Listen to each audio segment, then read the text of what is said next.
Bonjour frères et sœurs du Burkina, bonjour Honoré, bonjour Céline, bonjour Evelyne, bonjour tout le monde. Et je vais prendre quelques minutes donc pour vous parler du psaume 56. Je vous lis. Ô chef des chantres, sur colombe des térébintes lointains, hymne de David, lorsque les Philistins le saisirent à Gad. Aie pitié de moi, ô Dieu, car des hommes me harcèlent. Tout le jour, ils me font la guerre, ils me tourmentent. Tout le jour, mes adversaires me harcèlent. Ils sont nombreux, ils me font la guerre comme des hautains. Quand je suis dans la crainte, je me confie en toi. Je me glorifierai en Dieu et en sa parole. Je me confie en Dieu et je ne crains rien. Que peuvent me faire un homme? Sans cesse, ils portent atteinte à mes droits. Ils n'ont à mon égard que de mauvaises pensées. Ils complotent, ils épient, ils observent mes traces parce qu'ils en veulent à ma vie. C'est par l'iniquité qu'ils espèrent échapper. Dans ta colère, ô Dieu, précipite les peuples. Tu comptes les pas de ma vie errante, recueille mes larmes dans ton outre. Ne sont-elles pas inscrites dans ton livre? Mes ennemis reculent au jour où je crie. Je sais que Dieu est pour moi. Je me glorifierai en Dieu, en sa parole. Je me glorifierai en l'Éternel, en sa parole. Je me confie en Dieu, je ne crains rien. Que peuvent me faire des hommes, ô Dieu? Je dois accomplir les vœux que je t'ai faits. Je t'offrirai des actions de grâce, car tu as délivré mon âme de la mort et tu as garanti mes pieds de la chute, afin que je marche devant Dieu à la lumière des vivants. Amen. Donc ce psaume est magnifique quand on réalise que David était roi et prophète. Ces psaumes sont des prophéties. Amen. Ils ne sont pas que quelque chose, des cantiques, des chants qui racontent l'histoire du passé et que des théologiens ou des enseignants voudraient nous expliquer ce qui est bien, mais c'est aussi prophétique. C'est pour nous parler. Il y a des révélations dans les psaumes. Notamment, là, dans la situation de David, il était dans la peur et dans la crainte. Nous trouvons ça dans 1 Samuel chapitre 21. Et il a été pris par Gad. Et il est là-bas, et si vous vous souvenez de l'histoire, il fait le fou, parce qu'il a peur. Il a peur d'être maltraité et d'être arrêté. Il est dans la peur et dans la crainte. Mais malgré cela, il nous donne une prophétie. Il compose un chant sur une musique existante qui s'appelle la colombe des térébintes, la colombe des pays lointains. Amen. Et cela nous parle du Saint-Esprit qui vient dans nos vies. Le Saint-Esprit veut venir dans vos vies, afin que vous chassiez la crainte, afin que vous soyez vraiment sans plus de peur, mais rempli de courage. Amen. Parce que la colombe, cette fois-ci, c'est pas la colombe des pays lointains, mais la colombe vient du ciel. Elle nous a été envoyée par Dieu le Père pour venir nous consoler, enlever la peur, enlever la crainte, enlever toutes choses. Amen. Afin que nous puissions avancer dans la vie. Amen. Et nous voyons qu'il est troublé par tous ses ennemis, mais il nous est dit dans le verset 4, « Quand je suis dans la crainte, je me confie en toi. » Amen. Il nous faut apprendre à nous confier en Dieu. Amen. Et dans sa grâce et dans son amour. Amen. Il dit, je me glorifierai en Dieu, en sa parole. Je me confie en Dieu, je ne crains rien.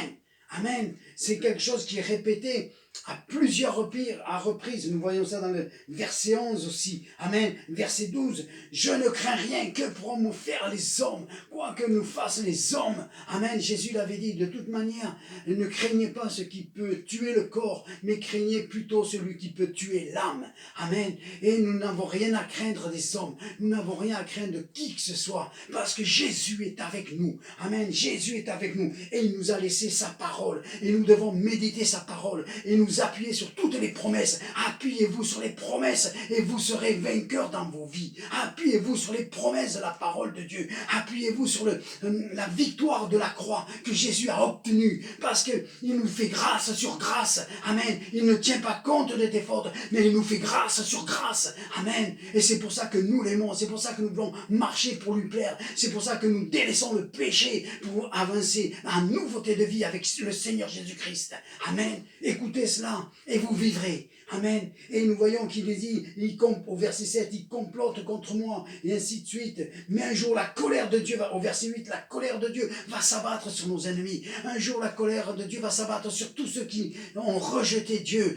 Un jour, la parole de Dieu nous dit que la colère de Dieu va s'abattre sur tous les pécheurs, que la colère de Dieu va s'abattre sur tous ceux qui détruisent la terre. Un jour, il y aura un jour de colère. Mais Dieu nous a sortis de la colère. Il vous a sortis de la colère. Il vous a mis dans son amour. Il vous a intégré dans le royaume de Dieu par le Fils Jésus-Christ, dans le royaume du Fils de son amour. Vous êtes maintenant dans le royaume du Fils de son amour en Jésus-Christ, et rien ne peut vous nuire, et rien ne peut vous atteindre. Amen. Et ensuite, au verset 9, et là c'est très important, tu comptes les pas de ma vie errante. Le Seigneur compte nos pas. Ce qui veut dire que depuis le jour où tu es né, Jésus a vu tes pas. Il sait où tu marches, il sait où tu vas. Il sait quand tu vas dans les mauvais endroits, il sait quand tu vas dans les bons endroits. Amen. Et c'est pour cela qu'il faut réaliser que quand tu vas vers les mauvais endroits, quand tu vas vers les mauvaises personnes, quand tu vas pour voler, quand tu vas pour faire l'adultère, quand tu vas pour faire la fornication, quand tu fais tous ces péchés, quand tu fais toutes ces choses, sache que Dieu te voit et que Dieu va. Il est là, il compte tes pas, il sait. Alors reviens à Christ. Oui, tu as honte. Oui, tu as honte en écoutant ce que je te dis, parce qu'il t'a vu quand tu péchais, il t'a vu dans ta fornication, il t'a vu quand tu as volé, il t'a vu parce qu'il conduit tes pas. Amen. Mais par contre, il te voit aussi quand tu loues, il te voit quand tu le pries, il te voit quand tu vas à l'église, il te voit il le voit quand tu fais du bien. C'est pour ça que l'apôtre Paul nous dit, ne te lasse pas de faire du bien, ne te lasse pas de faire du bien, parce que Dieu voit tout, il entend tout, et il te suit partout. Amen. Il est dit, il recueille mes larmes dans ses nours, il voit tes larmes. Il voit tes larmes. Et quand ton mari t'a abandonné, il a vu tes larmes. Quand tes fins de mois sont difficiles, il voit tes larmes.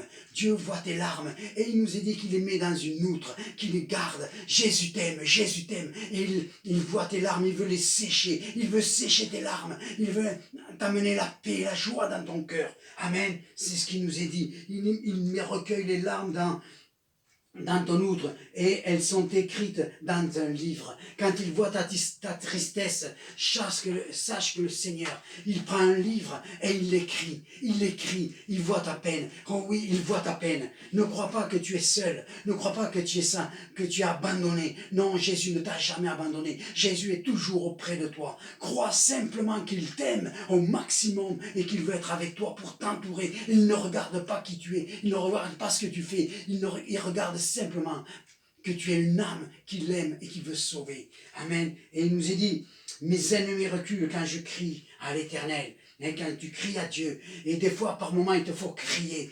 crie pour faire fuir l'ennemi, crie pour faire fuir la maladie, crie pour faire partir tout ce qui vient oppresser ta vie, crie à l'Éternel et ton ennemi va fuir. Amen. Et on va aller vers la fin maintenant. Il dit, oh Dieu, accomplis. Je dois accomplir les vœux que tu as faits.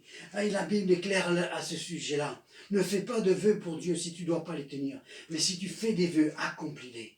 Amen. Quand tu fais un vœu, quand tu vas à un séminaire, hein, les prédicateurs, ils parlent tellement bien que tu es prêt à faire tous les vœux. Je vais te servir, je vais te suivre, je vais faire. Mais si tu ne le fais pas, Dieu le voit. Ne fais pas de vœux stupides. Ne fais pas de vœux stupides. Fais des vœux et accomplis-les. Et la grâce divine sera avec toi. Amen. Car il t'a délivré, il a délivré ton âme de la mort. Voilà ce que Jésus a fait dans ta vie. Il t'a délivré, il a délivré ton âme. Il est le sauveur de ton âme. Amen. Un jour, tu le verras face à face dans le ciel. Et c'est comme cela que le passage finit.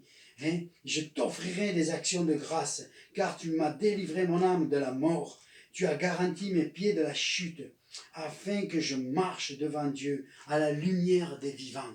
Amen.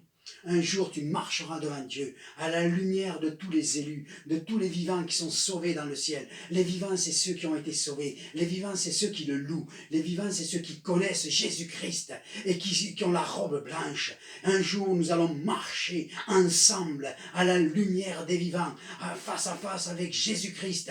Ça, c'est un message d'espérance pour la vie éternelle, pour la vie présente. Il voit tes souffrances, il voit tes larmes, il voit tout cela. Et le Seigneur, veut vraiment changer ta vie et ton cœur. Amen. Crois en ses promesses, crois en sa parole. Amen. Ce psaume, c'est David qui nous l'a écrit. Et David était le descendant de Jésus-Christ.